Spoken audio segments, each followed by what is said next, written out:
Kia ora koutou. Welcome to another edition of South Pacific Muscle. Hey, look, tonight we've got a very special guest. Always got a special guest, but it's a very special guest.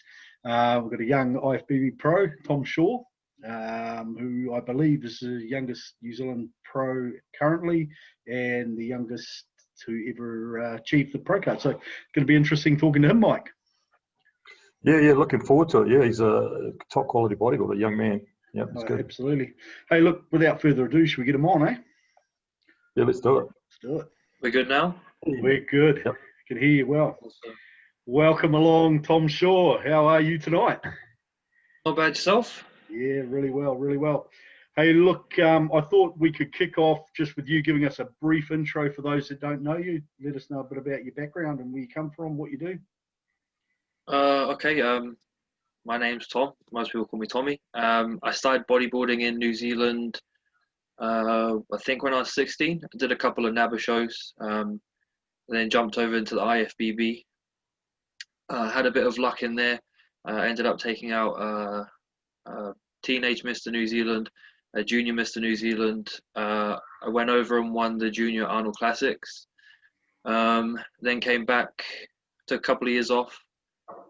Won the overall Mr. New Zealand and then gained my pro card. Since then, it's just been trying to jump that next level up from a good amateur to, a good pro is a big difference. So I've only done one show since then. Cool. Look, we'll touch on that. Mike, I'm going to hand over to you to fire some quick fire questions at you, Tom. Easy. I like the way you downplayed that, Tom. Yeah, I had a bit of luck. Yeah, there's a bit of hard work involved, I imagine, as well. And I like the way you've dressed for the occasion. You've done your hair, you've got a nice shirt on. Me and Nate just sort of slumming it. So. Gotta look good, don't you? Okay, look, we'll just do a couple of quick fire ones. So off season, duty bulk or stay lean? I think in off season you've got to put a little bit of fat on to get the muscle. You can't stay lean all year. High protein, high fat, or high carb?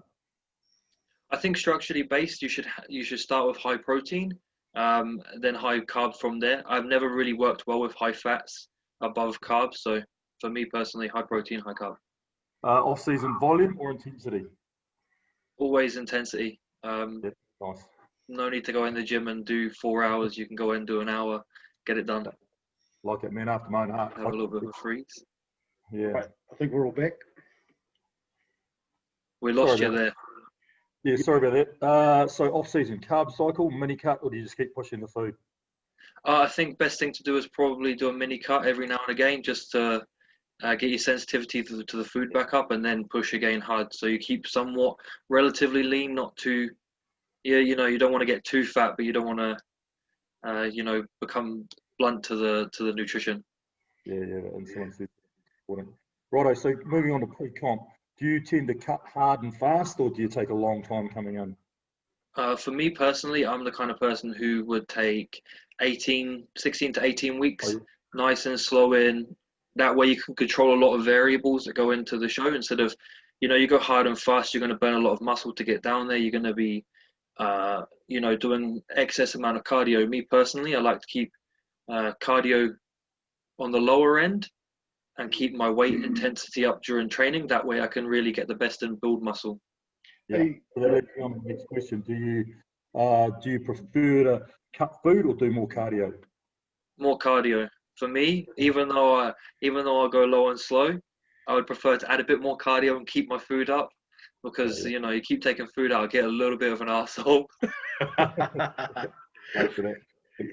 And so again, pre-competition, do you keep your training heavy, or do you start to increase the volume as you lose a bit of water? I think that's kind of something that I like to keep heavy, because keeping heavy is good, but at a certain point it's within reason, within the scale of getting hurt. And I think the last 4 weeks I might scale back just a little bit, just to keep the preventative measure of injury, but other than that, balls to the wall the whole way. Yeah, nice. Yeah. Okay, that's the end of the quick fire. So let's just go through a couple of bits and pieces. How tall are you? I am 5'9", 5'10". Okay, yeah, that's pretty tall. What weight do you sit at currently in the off season? Right now, I'm just hovering around 120. So I'm just slowly just tapering back and just trying to a semi-mini cut just to recomp, and then we'll go again and see how much higher we can really push. Yeah. In But another. You have been a bit higher than that in the past, haven't you? Yeah, I think the heaviest I got to was 128, 129. Yeah, I remember those days, Tom. You're a big man. Yeah. Really interesting, actually, over the years, watching your progress. You know, you tended to be quite soft and big in the off season, but then you really surprised people with your shape on stage. You had some really beautiful lines under there. But I think now, looking at your latest photo, it looks like you're doing what most of us done as we've got older, decided that perhaps the big bulk in the off season isn't necessary. And, you know, you sort of look like you're staying a bit closer to your competition, you know, staying 10 weeks out instead of saying 25 weeks out, you know? Yeah, I think like back when we used to train at the gym together, you saw how I was. I would just pick up anything and eat it. There was no real guideline around it. It was just get the calories in as much as you can in a day. That's how you're going to grow. And I think with age comes wisdom and comes experience, and gaining the knowledge along the way from coaches and from other people, and realizing that there's multiple ways to skin a cat. And I think staying a little bit leaner, I've noticed this time around staying a bit leaner has actually helped with my performance base in the gym. Yep. I'm able to push a little bit harder. I don't feel as sluggish. I mean, the last time I got up to 128, 129, and I was on the softer side, leg days were an absolute nightmare. Like trying to breathe after a set of squats felt like death. So it's starting to feel a lot better, and I'm starting to maintain that 122 range a lot easier now. Yeah. I think that's the thing. It's tough doing up your shoelaces at 130. You get a pump in your back when you walk, those kinds of things, you know. No one tells you those things when you're on your way there, and then when they get there and they go, I told you this is what would happen. Hey Tom, interesting thing, I think, and it's probably worth throwing a bit of kudos back there. I think initially you were heavily influenced by your family. I know you trained with your older brother Alex, and your younger brother used to be in there throwing some weights around. I believe he was a fighter back then. I'm not sure what he's doing now, but you want to talk a bit about your early influences? Yeah, so honestly, all credit to my older brother. As you know, Nate, back when I first started, I wasn't really supported by my parents as much, because going from being a rugby player and my dad wanted me ever so badly to succeed in that, to then changing my eyesight to something where I was going to be muscle bound, I was going to be, you know, not able to move. My older brother really took me under his wing. He was the first person to buy me supplements. I still remember he was the first person to buy me the original Super Pump 250, the original Size On, all those kinds of things. Good old Super Dubs, eh? He prepped with me every show. I don't understand why he did it, but every show along the way he prepped all the way, made sure I stayed true. I had my little brother come in every now and again and just show up what I could do in the gym, because for some reason my little brother is unnaturally strong, and I don't know where he gets it. I think I can tell you, Tom. The genetics in that picture. Right. Hey, look. I believe now, you know, I know you came through and you had a lot of help from Mo early on, and he was a big influence on you. Do you want to talk about that and then the evolution to where you're at in terms of coaching and things now?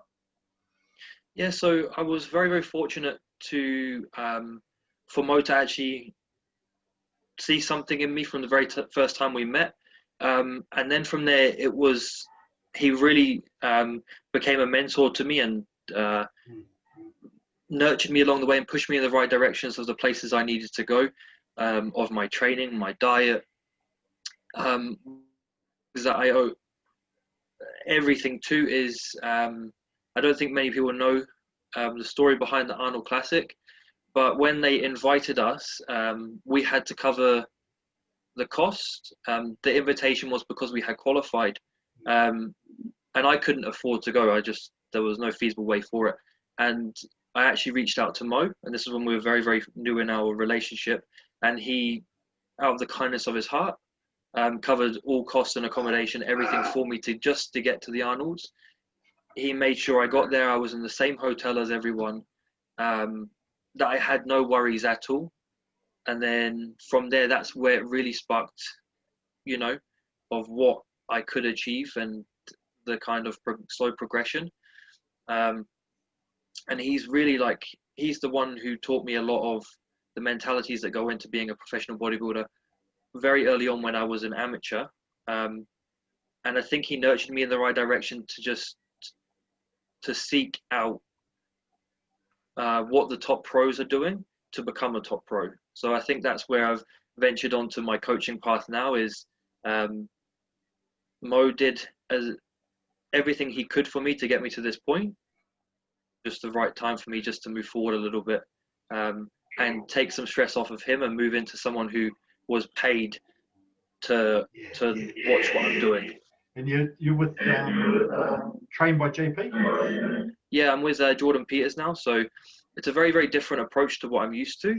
I've never done a push-pull leg system before, but when you really break it down, it's more actually just a chest, tricep, lateral shoulders, back, biceps, and then just legs. So it's just the frequency that you're hitting things is a lot different. Yep.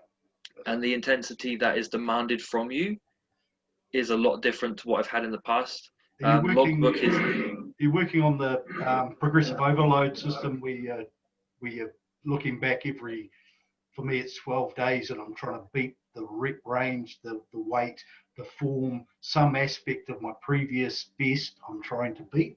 Is that the similar approach to what you're doing, or? Yeah, so for me and for my logbook and my trainings, it's so if we say I do push, pull, rest, legs, rest, and then rotation 2. Yep. So I have 2 rotations of everything. So in those 6 sessions, by the next 6, I need to be either doing an extra, I need to be staying on that, or I need to be doing added weight. So there's no real leeway for not progressing or. Yeah. It's an accountability, isn't it? Really, you're holding yourself accountable and you're reporting back to your coach on a regular basis that, yes, I'm getting stronger. Yes, I'm doing a bit more reps. Yes, my form's getting better with the same weight. I'm progressing each time you hit that set on that similar rotation compared to last time. So there's nothing but accountability in that system, eh? Yeah, it's actually, in the past, I haven't used the logbook. I've kind of just, gone mental. I know kind of what I did the week before. But I feel like having the accountability, like you said, of what you did the week before as being your benchmark for that week, it kind of makes you get into a different headspace and a different place where you've got to kick your own ass. And now I was getting to the point, if I don't match or better, then I'm angry with myself for the rest of the training and I feel like it's a shit session. So it's starting to get a little bit, OCD in what I do. Yeah, I hear you. I listened to a podcast just last night with Jordan Peters. He said he was taking his own 1 pound dumbbells with 1 pound plates with him to ensure that he could plate 1 pound every time he did a particular exercise, every time he did that muscle group. So every single workout, he would try and improve it, either a weight or a rep. It's actually funny. So I messaged him yesterday because I started getting frustrated with my deadlift. I have to do a 3-inch deficit dead, and and I didn't understand how hard the 3-inch deficit would actually make it until I started doing them, and then I realized, oh, okay, this is a bit different. And I've been stuck at one weight for 2 weeks, and I took the weight back, and I fired out well over the rep range I needed to do, and then I took it back again to the weight, and I couldn't do it. So I emailed him last night and I said, I'm getting really frustrated with this. What's your advice? And his exact advice was 1 pound plates work pretty well here.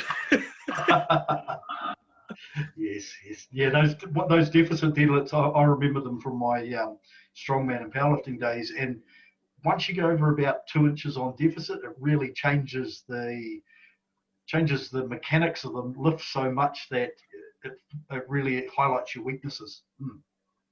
Good exercise. Yeah, I find it hard from going from a normal dead to learning to. You've kind of got to sit back more on the plate. Yeah. Because when you're pulling from a different. Yeah, it's very, very hard. Yeah, good exercise. Hey, look, should we have a look at your Instagram? And I've pulled up a couple of photos that I want to have a look at, and there's a couple there, some comparisons that I just want to get you to talk us through, Tom. So Yeah. I'll bring that up. And for those that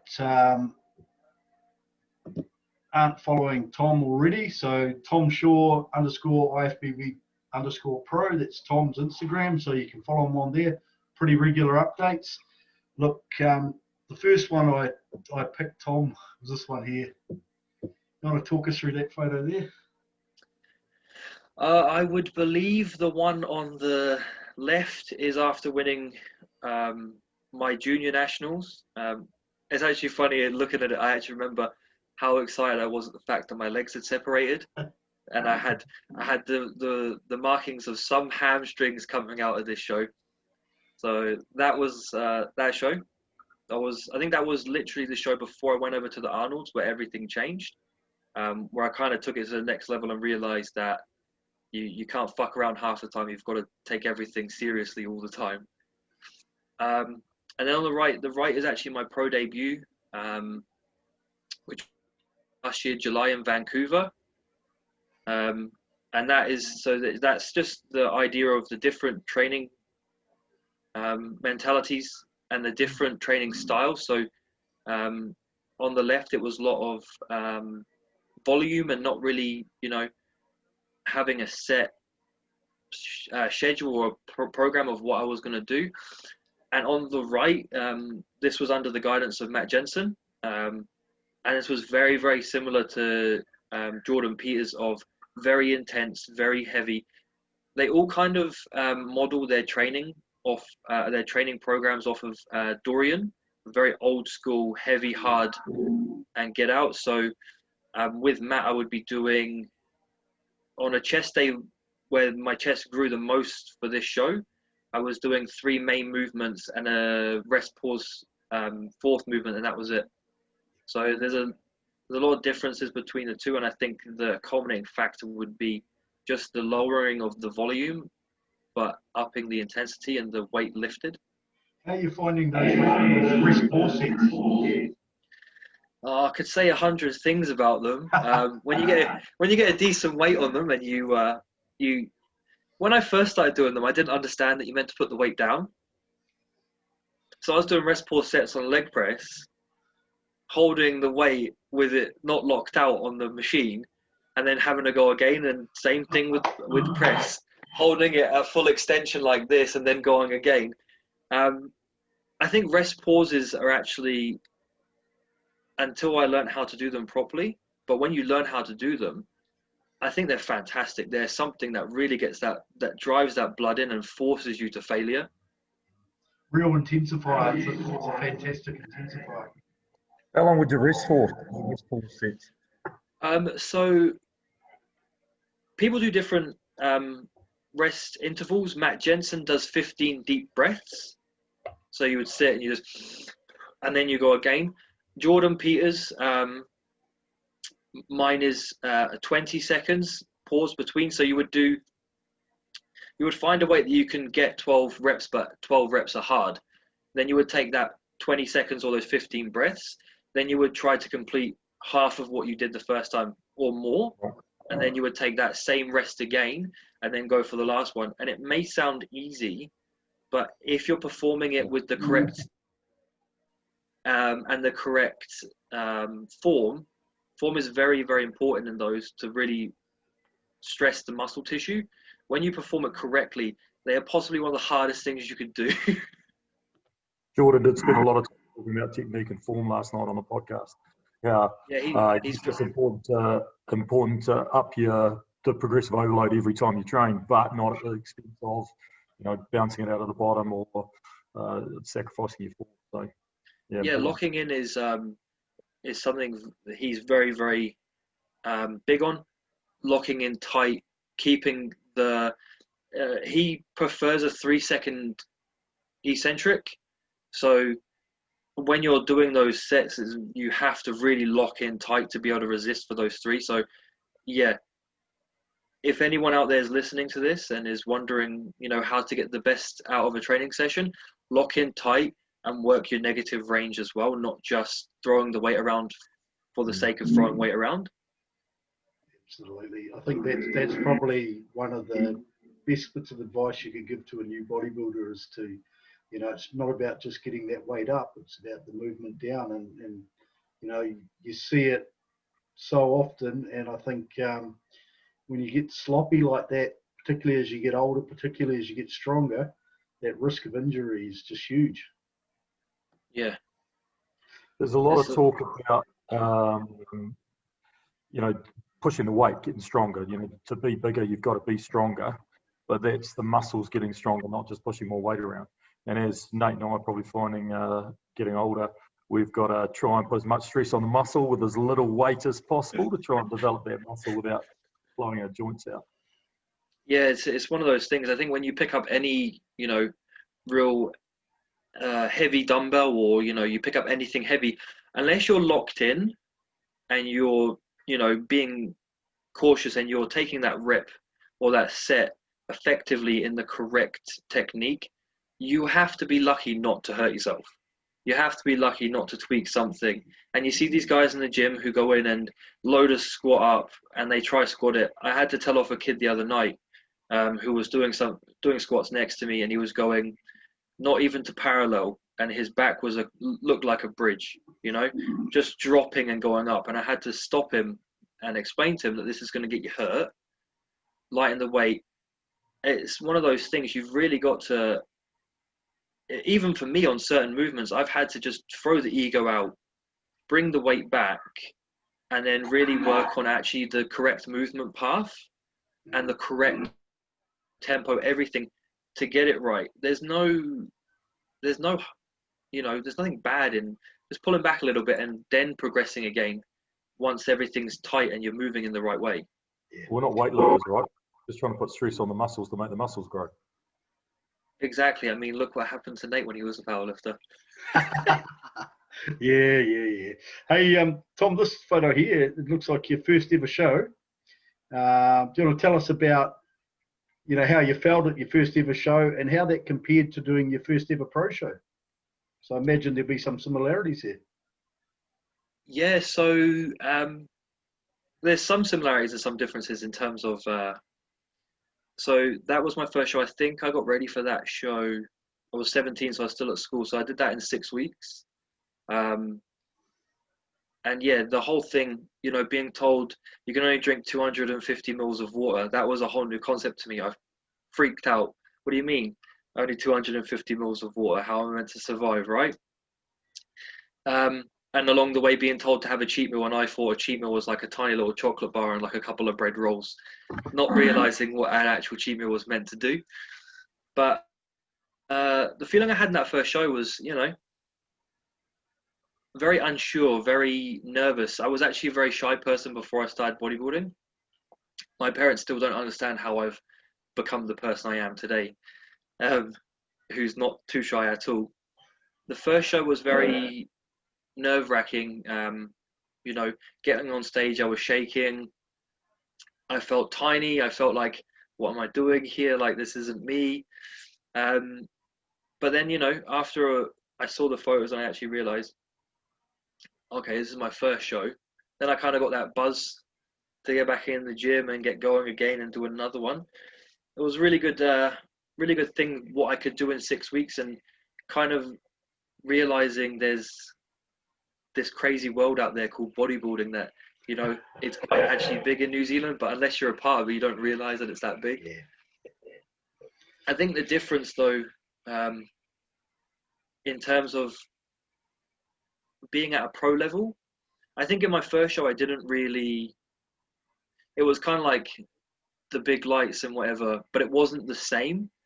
When I turned up in Vancouver, and I ended up training with Nathan Diasher and Ian and Sorhadi and all these big guys, and then the realization set in of you are nowhere near big enough. You thought you were big, and you came over here thinking you were going to be something, and you've just realized that you're actually a baby in this sport, and you've still got a long way to go. I think it was a very big, I think it was much needed. It was a reality check in terms of being a pro and what's actually required. You're still 25? Yeah, I was still 25, yeah. So you are a baby. And really, very long. You talked about making slow progress, but to be fair, even that first photo, you got a decent amount of muscle there, and you've made fantastic progress since then. So you're carrying a lot of size now. So I think your trajectory is pretty good. Yeah, so the first photo, the reason I actually had so much muscle is I spent the better part of 3 years training just to get bigger for rugby. So I think just after this is when I had my last season playing rugby, when I got my brain injury. And by that point, I was about 90 kilos. So I cut down from this. I think I was 85 kilos in my first show. So I had been, training as hard to be a one-day All Black. So I think that's the reason why I had all that muscle to start with. It was, I wanted to be like Ma'a Nonu. I wanted to be, a big centre crashing up the ball, or a big flanker. But yeah. Go. It always interesting. Were you quite fast? Yeah, I was. Quite explosive. I was a 100-meter sprinter as well. So right. I think that's where my legs come from. Is I was always bottom dominant, and the upper body's always just kind of slowly progressed after it. I think it's pretty common that some of the top bodybuilders have got an explosive athletics background. Those fast twitch muscle fibers tend to be a bit bulkier, and you find it a bit easier to put on the size. So yeah, that fits. Yeah. I was just going to bring up. This was your win at the Nationals, wasn't it? From memory. Was that your Nationals? No. So this is actually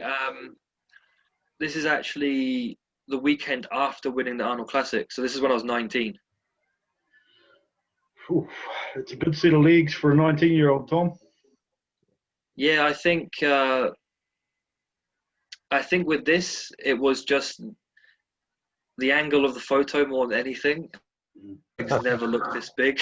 To be honest, I think it was actually the load that we did for the show as well was, I think I ate carbs for 3 or 4 days straight, every meal at 1 cup of white rice. Really just pushed it in, and I didn't spill over because I was so depleted coming into the show. Mo made sure that I was bone dry coming in so that we could feed up properly coming, and I've never filled out like this before. Yeah, no, you look really full. It's good. Good look. Which show was that? Was that the Nationals? This is when I won when I won Mr. New Zealand. Yeah. And you can see in this, Tom, this is what I've always liked about your physique, was that real bow you get across the top of your quad there, and the big hanging hamstring. I think that side on and your side try and your side chest, you've got a phenomenal look across that leg, eh? I think that's something I've become known for. In which I wish it was the whole body. I wish it was my whole body I become known for on my side, but I think everyone just comes straight back to the look at the size of your hamstrings. I think it's just genetic. You can stiff leg more than me, Nate. You've always been stronger on me than legs. I think it's just, the joke saying I could tie my shoelaces and my quad would grow. So. Oh, look, I'd give my strength away to have legs like that, Tom, I tell you. And look, this photo here, I think was around Vancouver, or was it? Yeah. So this was, I think this was just getting off the plane. So this is when this was the day after. just sending progress photos to Matt. He was very big on. I mean, in the last week with Matt, I had to send photos after every meal. So I'd have a meal, wait an hour, chuck my trunks back on, pose again, sit back down. And, you know, when jet lag kicked in and I was physically exhausted, it was probably one of the hardest things I had to do the whole prep, was to continue getting up and posing and, you know, trying to hit a pose and feeling off and your legs cramping. And but yeah, I think it was possibly, I feel like with this prep, I feel like the very last bit we spilled over. I'm happy to admit that when I speak to anyone. What we brought coming in and when I got off the plane was very different to what I brought to stage. What I brought off of the plane, like the back lat spread shot that you just showed, it was very, very grainy and very, very full. And then as we started to carb up, I don't know what the story was, but I think my body was had been stressed so much with the travel, first time traveling 13 hours to compete, and nothing was being absorbed the way that it should have. The moment I touched carbs, I got soft and I started getting watery. So then we had to cut carbs back out again, and I dried out, and then we tried going again, and it just did the same thing. So my body was not allowing the carbs to be utilized properly. It's really interesting that from one prep to the next, things like that change. And I guess you made a really good observation that the stress of travel is actually something that bodybuilders really need to manage. So, you know, you get guys flying to international shows and that, and people don't consider how difficult that is, throwing that into the equation. It's honestly, it's so hard. Like, so I didn't even really take it into account. I was excited to get on the plane and to go, you know, to a different country and soak up the whole event. But when you get to the airport and you're already, you know, you're in your last week and you're depleted and you're finding it hard to do the smallest tasks already, you then get on the plane and it's like the moment you get on the plane and you're on there for an hour and a half, 2 hours, it's like it just starts sucking your energy out of you. By the time you get off the plane, you can barely stand up. You just want to go lay down. And then your body starts to just react different ways to how it usually would if you were just traveling. You know, if you're traveling regionally, you drive down, you feel fine. You get there, you feel good. But there's just something about that plane ride that I didn't take into account. And I think is something in future that will be a variable that will be taken into account. Yeah. I think, you know, you always notice you get off a plane and your ankles seem to feel a bit full and you seem to hold water in strange ways. I think it's the altitude maybe. Yeah, I mean, on the way back, it was even worse. Like, coming back, I'd eaten food, but I was a little bit more reserved because Matt was there. So I couldn't just eat whatever I wanted like I wanted to. I actually got told off for trying to order 2 desserts at the dinner after the show. Him and Nathan both told me off. So I thought, well, if, you know, a top level pro is telling me not to have the second dessert, I'll probably just stick with the one. Yeah. And I'll go back to the apartment and then eat another one. But actually, when I flew home, again, didn't take into account the swelling on my ankles, and my shoes wouldn't go back on my feet when I took them off on the plane. That's how bad they got, and I couldn't walk for 2 days. Oh God, yeah. Look, I don't miss that that bounce back in the sort of. It's almost like your kidneys haven't worked out how to adjust, and you just end up storing a horrendous amount of fluid, and you go from looking $1 million to having no ankles. Do you want to talk about your first show that we did together, Nate, where you gained 17 kilos in about 4 days? No, I don't. Not at all. Right, we won't talk about that then. No. Hey, look, Tom, so what's the future got on hold for you, mate? So I think with Jordan, we've kind of established the game plan of I've relinquished the reins over to him. I told him I want to compete in Toronto next year or Vancouver and Chicago, but he has the ultimate say. If he thinks I'm ready to go for the prep, then we'll go for the prep. I mean, at the moment, I really just want to. We've kind of established the goal of getting back up and really gaining some decent size. I mean, when you've got the likes of Denver, I don't know if you've seen how Denver looks at the moment. You know, when you've got the likes of that to compete with just in New Zealand, you know, that's a big motivator for me. I don't know if Denver realizes this, but I feel a lot off of how he's doing, off of how Darren looks, how, you know, Steve has looked, and how Steve will be coming back. So I feel like when I fit more in on the big boy side, then we'll look to attack a couple of shows next year at some point. Hopefully towards the end of next year, give me some time to just really get back up to maybe 125, 127, and then come back down. All good. Look, hey, we're going to call it a wrap pretty soon. My sound is terrible, but thank you very much, Tom, for coming on. Look, been a pleasure talking to you, and it's just amazing to see how far you've come, not only from a physique perspective, but your knowledge base is huge now. Like I can, you know, the things you're talking about, if I went back, you know, back to the days at Wolves or even before that, we would be having very different conversations. So awesome to see you've grown as a person and as a bodybuilder in terms of your knowledge as well as that physique. And look, I really look forward to seeing you on stage again soon. Thank you. I think if that's the one thing that I can leave this podcast with, is for anyone that's new out there who is getting into it, any young guys, any young girls who are competing. Along the way, don't be afraid to ask the questions. Don't be afraid to build your knowledge base for yourself. No question is a stupid question. That's how I gained everything I did. It was just being open to conversations like with you, Nate, with every pro that's in New Zealand, always being open and asking.